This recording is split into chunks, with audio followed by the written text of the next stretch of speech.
Ang ganda ng second no? Tingnan natin. Ayan. So, kita natin dito. So, you have here the heart and then the right atrium. So, this one is your going up. Ano to? Ito, venous system muna tayo. Ito, ang veins ay collapsed, no? Mas manipis kumpara sa arteries nang nasa ilalim. Tanggalin ko to, ha? Kaya lang matatanggal din yung... Ma'am, pwede po bang i-video? Huwag na.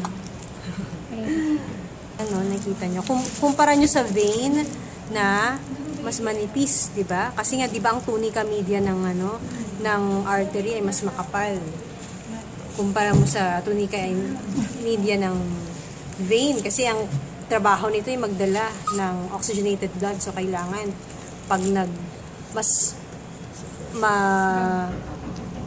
yung control ng dilation or constriction ng lumen, mas maganda yung hawak doon. Kasi pag mas makapal, di ba ang media kasi, tunica media ay muscularis, muscles yun.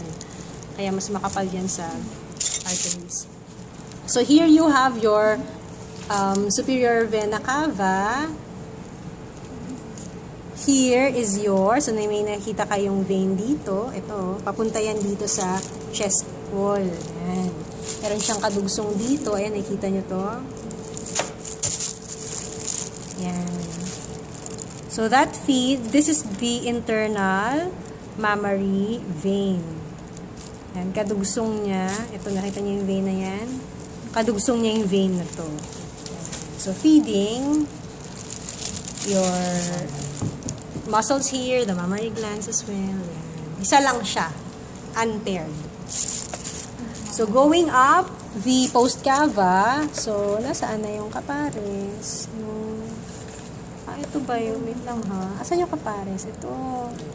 Naputol. So, ito yung iyong right brachiocephalic, left brachiocephalic vein. Okay? And then, it branches into, ito yung makapal na to, going to the neck. Yan, paakyat yan.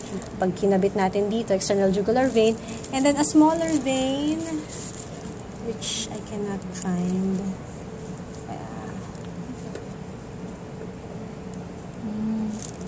Vein ba ito o lymph?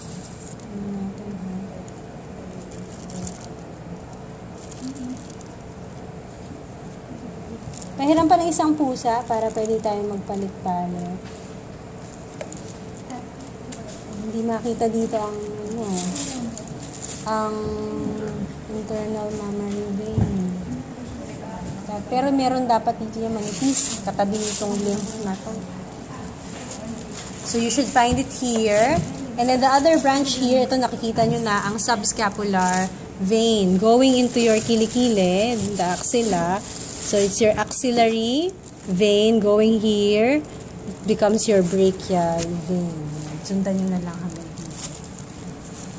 Hindi na natin nahanapin yung subscapular, although atin dito yung transverse jugular. But here, ito kita ang posterior facial vein. And then ito, anterior facial vein. Okay? Yes. Okay, so yun lang tayo dito sa taas. And then the azygos vein is here. Yan, ito. The first branch of the pre-cava. Yan, ito. Itong malaking ito. Yan, ang yung nag-curve na yan. This is the azygos vein. Okay?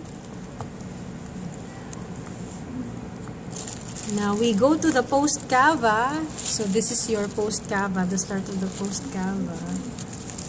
Ayan. Kita natin ito. Ayan. Ito yung nag-feed sa, nagda-drain sa kidney. So, you have the renal vein. O, yung nasaan ang ating, ito, ang ating adrenal gland. So, you can see here the adrenolumbar vein. And then, is this lalaki? Yeah. Hanapin natin.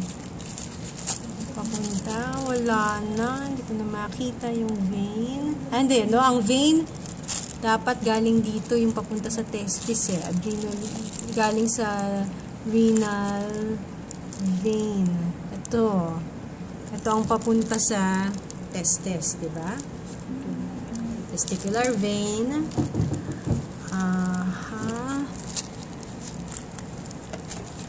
Ang lumbar veins, madali kasing, ayan, yun. You see that vein going to the back? So, yan ang lumbar vein. Marami yan. Ilang pares yan pababa. And then, the adrenolumbar vein, iliolumbar vein is isa lang yon, isang pares yon. Saan siya?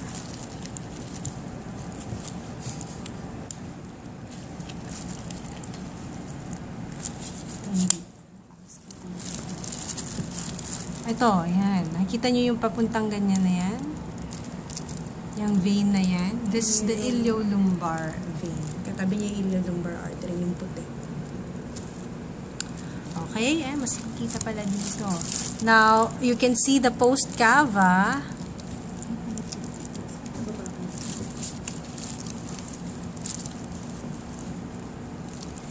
Kaya lang, walang laman. Yun ang problema natin eh. So, itong hinahawakan ko, ito ay artery yan, ha? Ito, try kong ihiwalay sa venous system. Para makita nyo yung common iliac vein. So, yun yung unang branching eh.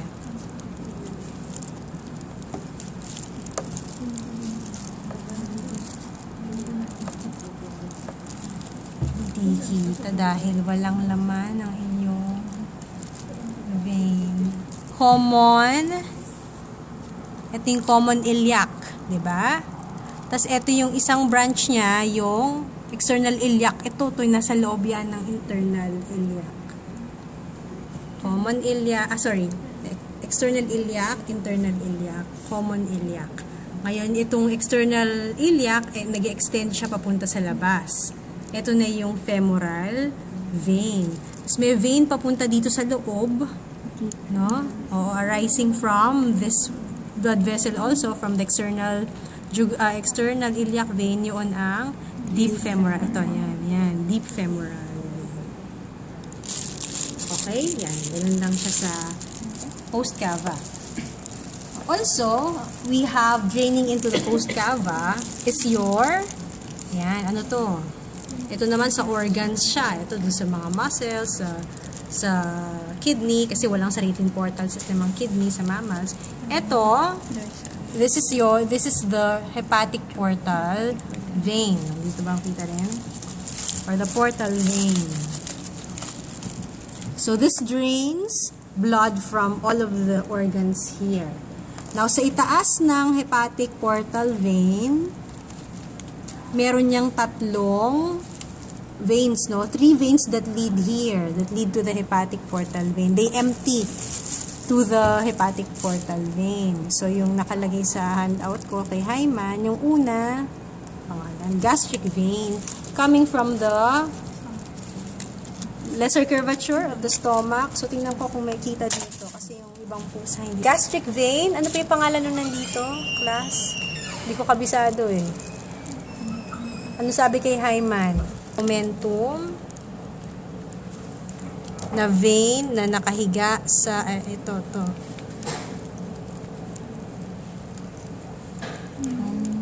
Itong vein dito. Hindi siya masyadong malinaw. Pero ito, tong vein na yan. Ito ang gastric vein. And then there's also a vein here at the greater, ito, yan, no? Greater curvature and omentum. Anong pangalan nito, class? Pakitingnan. Gastroepiploic. Gastroepiploic vein. And then the one here, from the pancreas and the duodenum, ito, you can destroy a part of the pancreas to see how it leaves the pancreas and the duodenum.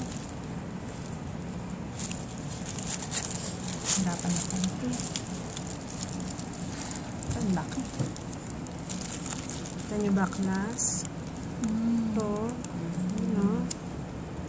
Yan ang anterior pancreatico duodenal vein. Sa baba niyan, may tatlo rin. We have the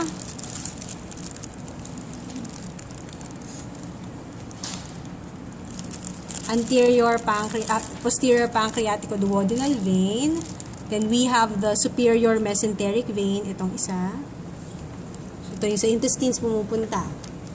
Yan, ito yung papunta ng lower part ng duodenum at ng pancreas.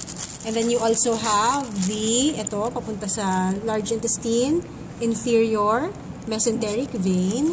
And then you also have here the intestinal veins. Yan, yung mga veins na yan. Intestinal veins. Okay? Okay. Now, going to the arterial system, dito, try kong i-separate ha.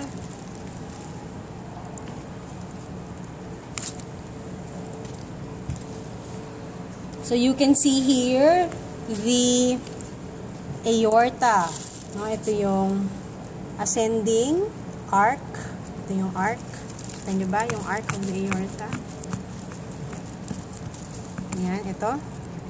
So, coming off from the arc are two branches. Yan, kita nyo na? Yes, ma'am. So, this is the left subclavian artery. And then this one is your brachiocephalic artery. Giving rise to the three other arteries. Yung nasa loob, ito ang left common carotid artery, right common carotid artery, and then the right subclavian. The right subclavian will, branch 1. Ito yung papunta sa kilikili, the axillary artery, and then brachial artery. Meron din na, yung binanggit na, wag na yung 4 kanina, yung vertebral, costocervical, tsaka yung internal mammary artery. Although the internal mammary artery is paired compared to the vein which is unpaired. Okay, and dito, pagdating dito sa ibaba, so here, the descending aorta, since it's in the chest cavity, we call it a descending thoracic aorta. Once it perforates the diaphragm, it becomes the abdominal descending aorta. And ano nga ba yung branches noon? Yung una ay papunta sa saan? Saan papunta ang celiac artery? Ang una kasing branch ay celiac artery. Kasunod ay superior mesenteric artery. So, the celiac artery is this one. Can you see this one? Yan. Anong sabi sa video? Feeding the pancreas, the liver, and the stomach.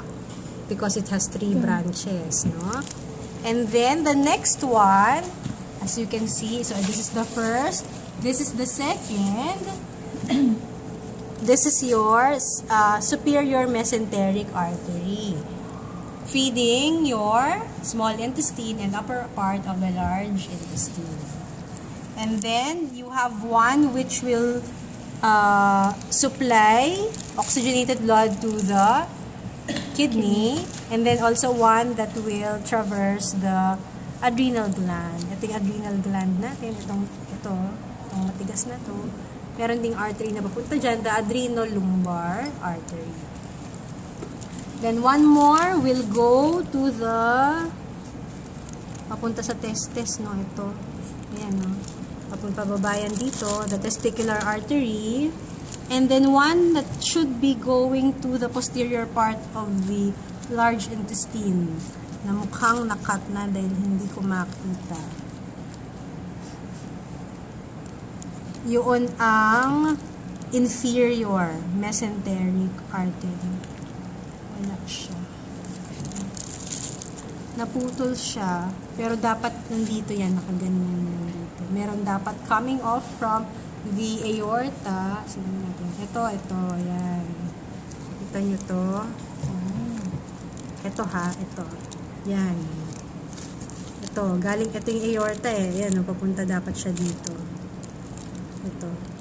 Going to the lower portion of your large intestine, the inferior mesentery artery. Tapos, papunta sa baba, magbabranch na siya into your, and dito kitang-kita yan. Yung dalawang branching. Ito yung una. Ano tong lymph na to? Lymph node. So, ito yung aorta. Unang branching, ito ang external iliac artery. Kita nyo to, di ba? Tapos, bababa ulit, magbabranch ulit sa baba. Ito na yung internal iliac artery. Tapos, meron sa gitna, papunta sa buntot. Yun ang caudal. Ito, caudal artery. So, linisin nyo lang to para mas makita nyo. Ganyan-ganyan na itsura. Kung ano yung drawing ko. Ganyan ang itsura. Okay, yun lang yan. Yun lang sa venous.